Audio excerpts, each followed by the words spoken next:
Hello, and thank you again for joining me for today's topic of living a non-toxic life, greener living and cleaner water for better mind-body balance. So, in the past few videos, we've been exploring what being healthy really is. And I want to ask you at this point, are you truly living, or at least striving to live a healthy life? And if so, what's the purpose? Because I believe that being healthy is meant to help one more fully live their values, pursue their passions, and promote better social connections. This means to be really well, we have to stop narrowly and solely focusing on paying attention to just the physical body and aim for more balanced viewpoint on all areas of well-being. And this includes diet and exercise, proper supplementation, and medication, which are necessary and important, but there's a lot more to concentrate on.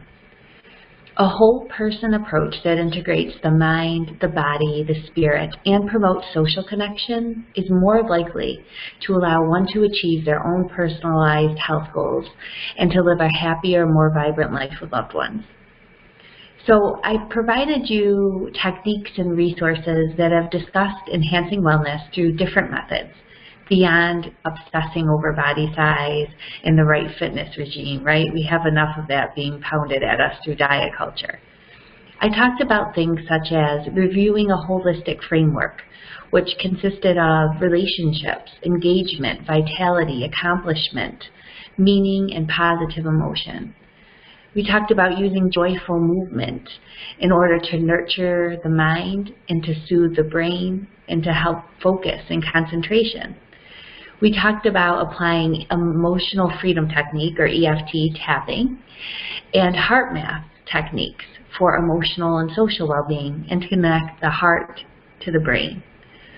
And I also highlighted how staying healthy in one's body is not just about body size or body shaming, and it shouldn't be about that at all, actually. It's about nourishing and nurturing and honoring your body. Now, in this video, and in specifically the article that accompanies it, I want to highlight how staying healthy is also related to preventative medicine. And that means that besides promoting health by doing all these external things, we also want to look at what we should be avoiding, which could rob us of our well-being. So this starts with the knowledge of learning about what surrounds us in the environment. So unfortunately, we are swimming in a toxic soup of ubiquitous chemicals that are in our food, that are in our water, that are in our air, that are in our personal care products. And many aren't really aware at how ubiquitous and how persistent these toxins are. And the fact that just going outdoors or just breathing the air from the inside, we can't escape their exposure. But don't panic, because there's a lot that we can do. We can support our body with some of the things that we talked about to promote health, and all this is going to make the body function beautifully and help us create a defense against all of this, right? And we want to be aware that we need to be educated consumers because many of these chemicals are unregulated. Many are released every day, more and more so, and they're kind of innocent until proven guilty. So later on down the road, like 10, 15 years down the road, if they realize that these chemicals that they added in and they took for the word that the manufacturer said they were safe, were causing all these problems, it's kind of 15 years too late for someone that's kind of been using it for a long time, right? So what I want to share with you is what we do know right now and what you can do to enhance your health by choosing things that are more nourishing and that you know are safer options with less chemicals and that can help your body function at its best, rather than kind of trumping all that you've been trying to do with all these other areas of health. So let's start with looking at first the correct mindset around all this.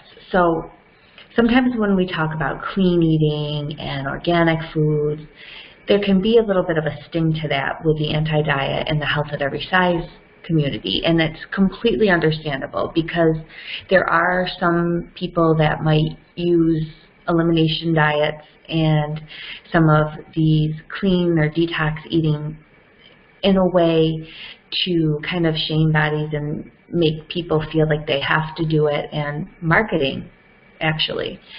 But if we view this as more of a way of practicing self-care and being educated consumers on what's healthy and what's not, we can make those choices. And we also don't have to make ourselves feel bad if we choose a less than quote-unquote perfect choice, because that's a choice we choose based on all other factors that is most nourishing for us emotionally and physically at the time. Okay, so that being said, let's talk about nourishing our body with clean, nutrient-dense foods. So by that I mean choosing organic as much as possible. And it isn't necessarily that organic is all this much healthier, although there have been studies that does show it has more phytonutrients and antioxidants. There are kind of inconsistencies as far as other nutrients, but it's more what it doesn't have. It's more regulated and there's less chemicals allowed. And if you can't afford organic with everything, you can look at the Dirty Dozen list, which is by the Environmental Working Group, and they list the top 12 produce items that are highest in pesticides, as well as the Clean 15, which are the top produce that you can eat that aren't that high in pesticides and that you're probably safe to buy conventionally. So that can help. We want to consume fish if we're big seafood eaters and lower mercury content. So these are the smaller fish like sardines, anchovies, and small varieties of salmon. Mercury tends to accumulate in the fish and it can create responses in our body that aren't really great for the brain and cognitive health, as well as many other cardiovascular systems and other systems in the body. We want to think about a personalized approach in using specific foods that are high in antioxidants and best for our body types. Eating fiber can actually help reduce persistent organic pollutants, can actually help bind it. If we are eating and doing joyful movement, the sweat can actually help eliminate heavy metals and toxins, so make sure that you're fueling your body so that you can get your sweat on. We want to consider that for some people who have had a lot of exposures, they might need chelators or other additional support for their body. It could be residual side effects from those toxins that are creating or correlated to some of those symptoms. And there are some different functional medicine tests that can extrapolate if this is potentially an issue. And this can help relieve total body burden. And then finally, we can use essential oils. We can put them in our cooking, and these can also promote glutathione. Some of these essential oils have been shown in cellular and animal studies to boost glutathione, which is our master antioxidant. Now, all of the references and resources for what I'm saying will be in the accompanying article to this video within the links. So make sure you check that out if you want to dive a little bit deeper. Okay, so far we've talked about what being healthy really is. We've talked about making sure we're coming at avoiding these toxins and nourishing our bodies from the correct mindset of doing it from a place of self-care rather than a place of fear and restriction. And we talked about different ways that we can incorporate nourishing foods and different choices to optimize our nutrition and our mind-body balance. Now, what about what's in our home and the personal care products that we use? That's another whole can of worms. But here's some basic tips. I would suggest you either make your own cleaning products or use essential oils or DIY tips from different natural sources. And I also have links about how to use essential oils and essential oils of infused products that are pre-made that you can pick up. You can also purchase non-toxic beauty products and greener, cleaner products from the Skin Deep database or the Environmental Working Group. They list some of the more safer options, and they actually rate which compounds and which different products are more filled with chemicals. You want to look for bisphenol A and avoid that. That's an endocrine disruptor.